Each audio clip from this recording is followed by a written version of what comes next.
yang tidak sesuai dengan sejarah ini bisa mendapat kategori riwayat yang sahih di dalam Islam. Sedangkan yang historis, yang fakta, dianggap mitos. Nah sekarang pertanyaannya, siapa Raja Damaskus yang memberikan instruksi hukuman mati buat Yesus? Ini kisah yang nggak sesuai dengan sejarah ini. Kapan Yesus dikalungi kalung berduri? Kalau diberi mahkota duri, ya. Kalung berduri kapan? Yang ini loh, cerita yang tidak pernah terjadi dalam sejarah, bisa masuk di dalam tafsir Quran dengan kategori riwayat yang sahih.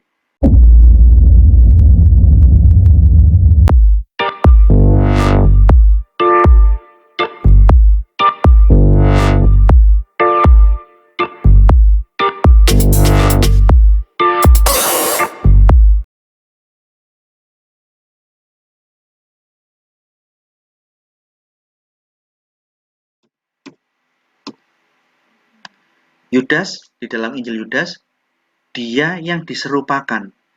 Tapi pada waktu dia diserupakan, dia sadar, aku memang harus mengalami ini demi suatu kebenaran ilahi tentang penebusan.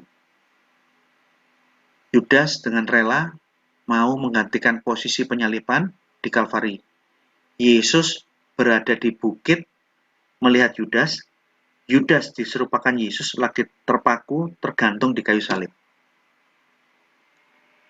Tapi namanya ini juga karya palsu di abad kedua. Ini mengandung beberapa problem yang menggelikan. Lucu sekali.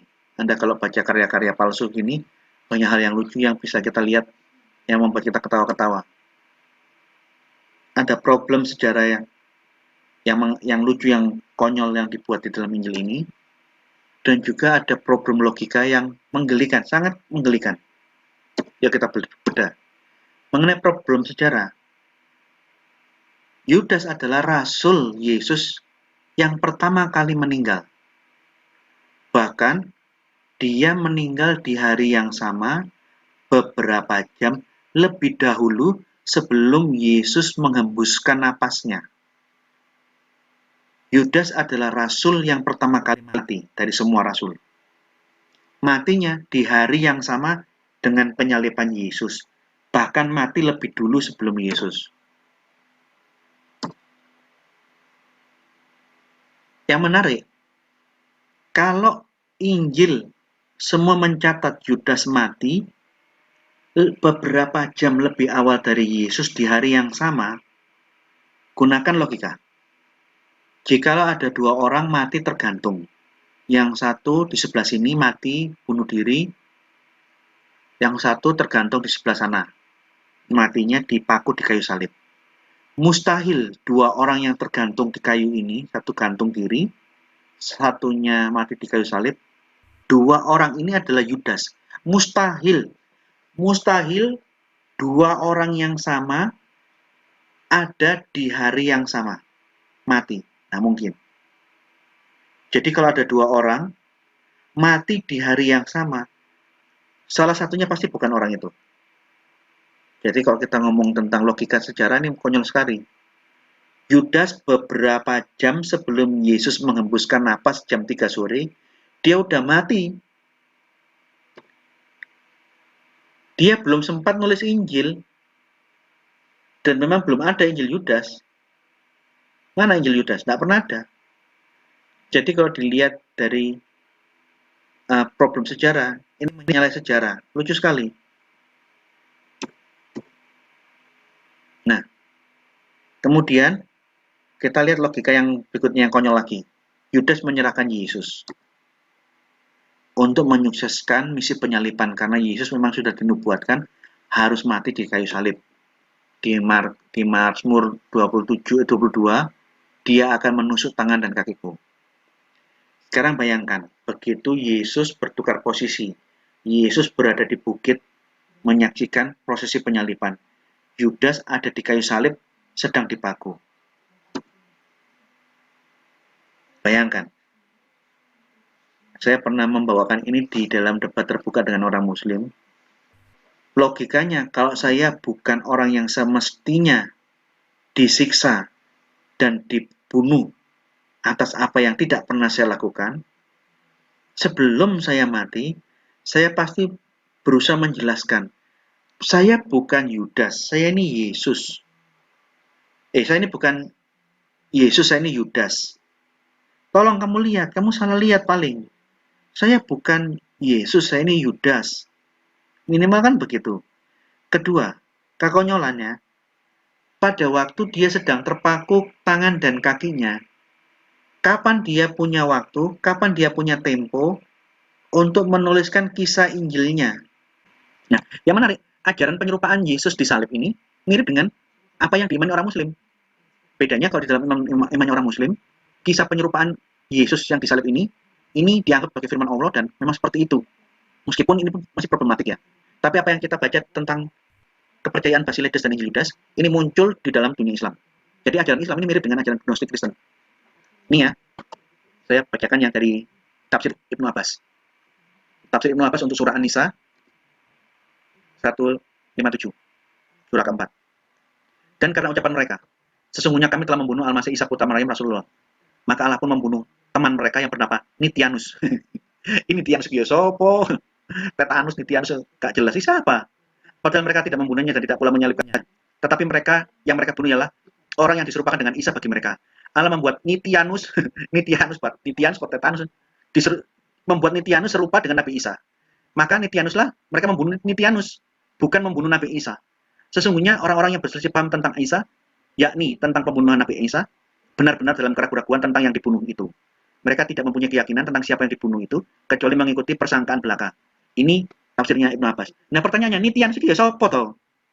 Kok bisa ada orang namanya Nitianus yang diserupakan dengan Yesus? Ini rumahnya di mana? RT berapa? RT RW berapa? Kode posnya berapa? Kok bisa ada Nitianus? Ini siapa orang ini? Jadi sesuatu yang tidak jelas, tidak ada di dalam sejarah, ini seringkali menjadi sesuatu kisah yang ada di dalam tafsir-tafsir Al-Quran untuk menjelaskan ayat Al-Quran. Siapa Nitianus ini? Ini kalau kita baca tafsirnya Ibnu Abbas. Jadi mereka meyakini ada orang yang bernama Nitianus yang menggantikan posisi Yesus. Untuk bukan Tetanus ya. Ya kita lihat tafsir jalan lain. Ini. Karena ucapan mereka dengan membanggakan diri, sesungguhnya kami telah membunuh Al-Masih Isa putra Maryam Rasulullah, yang menurut dugaan dan pengakuan mereka, artinya disebabkan semua itu kami siksa mereka. Dan Allah berfirman menolak pengakuan mereka telah membunuhnya. Padahal mereka tidak membunuhnya dan tidak pula menyalibnya. Tetapi diserupakan bagi mereka dengan Isa. Maksudnya yang mereka bunuh dan mereka salib itu ialah sahabat mereka sendiri yang diserupakan Allah dengan Isa, sehingga mereka kira Nabi Isa sendirilah yang mati disalib. Pertanyaannya, Jalalain tidak menyebut nama. Hanya para sahabat mereka sendiri, kelompok Hawariyun atau sahabat-sahabatnya Yesus atau 12 rasul itu. Kalau sudah ada tuduhan bahwa sahabat-sahabat Yesus yang mati menggantikan posisi Yesus ditukar rupanya, sebutkan namanya. Siapa namanya? Nggak jelas. Cuma dia ngotot bahwa yang menggantikan itu salah satu dari Hawariyun.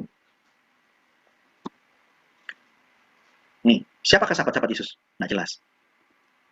Jadi, yang nggak jelas di dalam tafsir lain tidak menyebut namanya. Cuma dipastikan bahwa yang menggantikan posisi penyaliban yang mati disalib itu salah satu dari Hawariyun, dari 12 rasul. Yuk kita lihat yang paling konyol lagi yang terakhir ini. Ini banyak kisah-kisah yang membuat kita tersenyum dan mungkin kita tertawa lebar kalau kita baca tafsirnya Ibnu Katsir. Untuk mengenai penyaliban, Anda beli 5 tafsir Quran yang berbeda, Anda bisa dapatkan 8 kisah yang berbeda. Kalau Anda mau meneliti tentang kisah penyaliban di dalam Al-Quran, silakan beli 5 Quran yang berbeda, 5 tafsir Quran yang berbeda. Dari 5 tafsir Quran yang berbeda, kemungkinan Anda mendapatkan 7-8 kisah yang berbeda. Yuk kita lihat ulasan tafsir Ibnu Katsir di juz ke-6 tentang penyaliban Yesus. Nih, Yesus bisa membuat mujizat yang luar biasa, menghidupkan orang mati, membuat patung dari tanah liat menjadi makhluk hidup burung sesungguhnya. Jadi Yesus bisa menciptakan kehidupan yang atas izin Allah. Dan mujizat ini disaksikan oleh banyak mata. Ini pengantarnya penjelasan tafsir Ibnu Katsir. Nah, tapi karena banyak mujizat itu baik, ada orang yang iri sehingga mereka mendustakan apa yang dilakukan Yesus ini difitnah. Bagian yang di bawah ini. Akan tetapi sekalipun demikian, sekalipun Yesus itu baik dan melakukan banyak sekali mujizat dan suka menolong orang, bahkan bisa menciptakan kehidupan, dari tanah bisa muncul makhluk hidup, mereka mendustakannya, Yesus difitnah. Mereka menentangnya serta berupaya untuk menanggungnya dengan segala kemampuan yang mereka miliki. Nih. Hingga hal tersebut membuat Nabi Isa alaihissalam tidak dapat tinggal satu negeri bersama mereka, melainkan banyak mengembara. Jadi dalam tafsirnya Ibnu Katsir, salah satu riwayat, gara-gara orang itu memfitnah Yesus, Yesus tidak pernah tinggal di suatu daerah, dia pergi ke banyak daerah. Ini pun kisahnya tidak masuk akal, karena Yesus tidak pernah keluar dari Palestina, pernah pergi ke daerah Gerasa, tapi dalam waktu yang singkat kembali lagi ke daerah Israel, baik di Galilea maupun yang terakhir di Yerusalem. Jadi kisah Yesus pergi ke daerah-daerah ini kisah yang antik. Yang lebih konyolnya lagi, yang saya katakan di depan, Anda kalau baca tafsirnya Ibnu Katsir, Anda sering tersumringah, sering senyum lebar, tertawa dan terkekeh-kekeh. Baca pasal yang terakhir. Mereka setelah memfitnah masih belum puas dengan hal tersebut. Akhirnya mereka datang kepada Raja Damaskus, Raja Dimaski, Raja Damsik. Raja Damsik, Raja Damaskus adalah seorang musyrik, penyembah bintang, para pemeluk agamanya.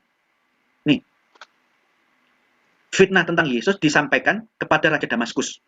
Yang mana Raja Damaskus di zaman itu adalah penyembah bintang, para pemeluk agamanya dikenal sebagai pemeluk agama Yunani. Iki kisah tekon di itu ya. Coba bayangkan, Yesus difitnah dan fitnahnya ini disampaikan ke Raja Damaskus. Kok kok ngerti-ngerti ya Pak? Tidak pernah terjadi seperti ini. Makanya kalau Anda baca buku tafsir Islam begini. Akhirnya mereka orang-orang Yahudi sampai kepada Raja Damaskus, lalu melaporkan laporan palsu kepadanya bahwa di Baitul Maqdis, di Bait Allah di Yerusalem, terdapat seseorang laki-laki yang menghasut khalayak ramai, menyesatkan mereka dan menganjurkan agar mereka memberontak kepada raja. Mendengar laporan tersebut, Raja Damaskus murka, lalu mengirimkan instruksi kepada gubernurnya yang ada di Baitul Maqdis. Loh, kok ngerti-ngerti ya bahwa Yerusalem itu di bawahnya Damaskus? Kok ngerti-ngerti ya? Ini kalau dilihat dari sejarah ini lucu sekali. Di zaman itu antara Syria Selatan, Damaskus, dengan Yerusalem, itu wilayah yang berbeda. Penguasanya berbeda. Yerusalem bukan di wilayah kekuasaan raja yang memerintah di Damaskus. Apalagi di zaman Yesus, Damaskus itu bukan suatu kerajaan. Dia Dekapolis, kota yang dipimpin langsung sama orang Yunani, bukan raja. Ini lucu. Jadi kisahnya kok yo ngerti-ngerti apa keliru kabeh. Mendengar laporan tersebut, Raja Damaskus murka. Lalu memberikan instruksi, seakan-akan Yerusalem itu di bawahnya Damaskus. Memberikan instruksi kepada gubernurnya yang ada di Baitul Maqdis di Yerusalem. Memerintahkannya agar menangkap laki-laki yang dimaksud. Lalu menyalibkannya dengan kepala, lalu menyalibnya dengan kepalanya diikat dengan duri agar tidak mengganggu orang-orang lagi. Ini lihat. Penyaliban Yesus terjadi hari Jumat, sesudah waktu asar, di atas jam 3, kira-kira begitu. Yaitu petang hari Sabtu. Mereka mengepung rumah tersebut. Ketika Nabi Isa merasakan bahwa mereka pasti dapat memasuki rumah itu, atau ia terpaksa keluar rumah dan akhirnya bersua dengan mereka, maka ia berkata kepada sahabat-sahabatnya, kepada Hawariun, kepada para rasul, siapakah di antara kalian yang mau diserupakan seperti diriku? Kalau kamu mau diserupakan mukanya seperti saya, kelak dia akan menjadi temanku di surga. Wow, kok ngerti-ngerti ya. Maka majulah seorang pemuda yang rela berperan sebagai Nabi Isa. Tetapi Nabi Isa memandang pemuda itu masih terlalu hijau untuk melakukannya. Maka ia mengulangi permintaannya sebanyak 2 kali atau 3 kali. Tetapi setiap kali ia mengulangi perkataannya, tidak seorang pun yang berani maju kecuali pemuda itu. Akhirnya Nabi Isa berkata, kalau memang demikian, jadilah kamu seperti diriku. Kling! Akhirnya dirubah. Sehingga anak muda ini yang masih hijau, perawakannya dan wajahnya seperti Yesus. Nih, lalu terbukalah salah satu bagian dari atap rumah itu, dan Nabi Isa tertimpa rasa kantuk yang sangat hingga tertidur. Lalu ia diangkat ke langit dalam keadaan tidur, seperti yang disebutkan di dalam firman-Nya. Ini loh. Ketika Allah berfirman, hai Isa, sesungguhnya aku akan menidurkanmu dan mengangkatmu kepadaku. Setelah Nabi Isa diangkat ke langit dalam posisi tidur, para sahabatnya keluar. Ketika mereka pasukan menangkap Nabi Isa, melihat pemuda itu, mereka menyangkanya sebagai Nabi Isa. Sedangkan hari telah malam. Lalu mereka menangkapnya, lalu langsung menyalibnya, serta mengalungkan duri-duri kepada kepalanya. Kalung berduri. Mengalungkan duri kepada kepalanya. Ini bukan kalung, tapi mahkota duri. Lanjut. Orang-orang Yahudi menunjukkan diri bahwa mereka lah yang telah berupaya menyalibkan Isa, dan seterusnya. Mereka mempercayai hal itu saja, kecuali mereka yang ada bersama Nabi Isa. Mereka tidak mempercayainya karena menyaksikan dengan mata kepala sendiri bahwa Nabi Isa diangkat ke langit. Selain dari mereka yang bersama Nabi Isa, semua mempunyai dugaan yang sama dengan orang-orang Yahudi. Bahwa orang yang disalib itu adalah Al-Masih, putra Maryam. Sehingga mereka menyebutkan suatu mitos yang mengatakan bahwa Siti Maryam duduk di sebelah orang-orang Yahudi, Maryam duduk di bawah orang yang disalib itu, di bawah salib Yesus, dan menangisinya. Menurut kisah mitos ini, Al-Masih dapat berbicara dengannya. Coba bayangkan. Yang hoax, yang tidak terjadi di dalam sejarah, dianggap yang benar, malah yang sesuai dengan catatan Injil, bahwa Maria ada di dekat salib Yesus, dan Yesus menitipkan Maria kepada Yohanes. Yohanes, ini ibumu, ibu, ini anakmu. Bahkan di samping, di sekitar salib Yesus, itu nggak hanya Maria ibu Yesus, ada saudaranya Maria yang bernama Maria, juga ada Maria Magdalena. Itu ayat, itu sudah ada di dalam catatan abad pertama. Malah yang tertulis, yang fakta sejarah di abad pertama, disebut ini mitos. Karena yang sesungguhnya terjadi, Yesus ini diangkat ke surga dalam posisi tidur. Saya kira pertanyaannya, Ibnu Katsir itu abad ke-15. Ibnu Katsir dari Damaskus. Kamu lahir di abad 15. Anda bisa mendapatkan kisah seperti ini. Data catatanmu ini dari mana coba? Karena setting penyalipan itu di abad pertama. Buku apa yang mencatat kisah seperti yang kamu ceritakan dengan detail di sini? Yesus tertidur, terus dia naik terangkat gara-gara ada mungkin atapnya yang terbuka, terus naik ke surga dalam posisi tidur. Kau tahu dari mana? Ini loh, kebalik-balik. Kejadian yang ditulis dalam tafsir-tafsir Islam itu banyak cerita-cerita yang tidak pernah terjadi di dalam sejarah, cerita yang dibuat-buat. Yerusalem di bawah kekuasaannya Damaskus. Raja Damaskus lebih tinggi dari Yerusalem karena Yerusalem dipimpin oleh gubernur. Ini kapan terjadi seperti ini? Ini kan kisah-kisah gedabrus yang ada di dalam tafsir-tafsir Quran yang tidak sesuai dengan data sejarah. Antara Yerusalem dan Damaskus bukan bawahan. Itu daerah yang berbeda. Penguasanya beda-beda. Yang tidak sesuai dengan sejarah ini bisa mendapat kategori riwayat yang sahih di dalam Islam. Sedangkan yang historis, yang fakta, dianggap mitos. Nah sekarang pertanyaannya, siapa Raja Damaskus yang memberikan instruksi hukuman mati buat Yesus? Ini kisah yang nggak sesuai dengan sejarah ini. Kapan Yesus dikalungi kalung berduri? Kalau diberi mahkota duri, ya. Kalung berduri kapan? Yang ini loh, cerita yang tidak pernah terjadi dalam sejarah, bisa masuk di dalam tafsir Quran dengan kategori riwayat yang sahih. Sedangkan yang historis, the real history, fakta yang sebenarnya dikatakan mitos. Coba baca Yohanes 19:25. Dan dekat salib Yesus berdiri ibunya Yesus, Maria. Dan saudara ibunya. Maria punya saudara bernama Maria. Tapi Maria ini saudara sepupunya Maria, istrinya Klopas, bukan istrinya Yusuf. Maria saudaranya Maria, istrinya Klopas, dan Maria yang ketiga Maria Magdalena. Di dekat salibnya Yesus. Ini kisah yang sudah ditulis di abad kedua, di abad pertama akhir, sebelum Rasul Yohanes mati di tahun 100. Ketika Yesus melihat ibunya di dekat salib, dan melihat murid yang dikasihinya, Yohanes, di sampingnya, berkatalah Yesus kepada ibunya, ibu inilah anakmu, anak inilah ibumu. Ini memang bukan mitos. Ini ayat yang sudah tercatat di akhir abad kedua. Ini faktanya. Tapi dibalik, yang tercatat di dalam Injil di abad pertama disebut oleh Katsir mitos. Nah, ketika gedabrus Raja Damaskus lebih tinggi dari Yerusalem, gubernur. Itu yang dikatakan ini yang sahih. Otaknya kebalik. Coba lihat. Ini ya, sudah. Ini sudah dibacain tadi. Yesus diangkat Tuhan ke langit dalam posisi tidur. Oke, lanjut. Riwayat lain yang ada di dalam Injil, di dalam tafsir Ibnu Katsir lucu. Ini, Ibnu Abbas melanjutkan kisahnya. Bahwa Isa berkata pula, siapakah di antara kalian yang mau dijadikan sebagai orang yang serupa dengan aku? Lalu, ia akan dibunuh sebagai gantiku. Maka kelak dia akan bersamaku dalam satu tingkatan di surga nanti. Maka berdirilah seorang pemuda yang paling muda usianya di antara yang ada. Lalu Yesus berkata kepadanya, duduklah kamu. Kemudian ia mengulangi kata-katanya kepada mereka. Pemuda itu berdirilah kita mengajukan dirinya. Maka Isa berkata, duduklah kamu. Lalu ia mengulangi kata-katanya itu dengan pemuda itu juga yang berdiri seraya berkata, aku bersedia. Akhirnya Isa berkata, kalau kamu memang niatnya seperti ini, ya sudahlah, kamulah orang yang akan menggantikan aku yang akan mati dibunuh. Maka Allah menjadikannya nani. Bedanya di dalam narasinya tafsir Ibnu Katsir riwayat yang berikutnya, yang mengganti rupanya pemuda itu menjadi Yesus menjadi orang lain, itu Allah sendiri, bukan seperti Injil Yudas. Kalau Injil Yudas yang mengganti rupanya itu Yesus sendiri. Maka Allah menjadikannya serupa dengan Nabi Isa, sedangkan Nabi Isa sendiri diangkat ke langit dari salah satu bagian atap rumah tersebut. Jadi atapnya ada yang bolong, Yesus terangkat ke surga lewat atap yang bolong. Nih.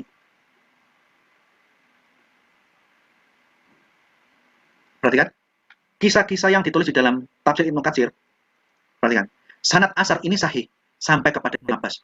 Oh, yang menceritakan Yesus dihukum mati oleh Raja Damaskus, Yesus naik ke surga, ada yang menceritakan Yesus dalam posisi tidur, naik ke surga lewat atap yang bolong, atau Yesus tidak dalam posisi tidur tapi dia naik tetap lewat atap yang bolong, itu diriwayatkan dari orang-orang yang teruji kebenarannya, jujur, yang kuat daya hafalannya. Ini riwayat yang sahih. Ini coba yang dongeng ini sahih. Sanad ini sahih sampai kepada Ibnu Abbas. Imam Nasai meriwayatkannya melalui Abu Quraib dari Abu Muawiyah dengan lafaz yang semisalnya. Hal yang sama disebutkan oleh ulama salaf lainnya yang bukan hanya oleh seorang saja.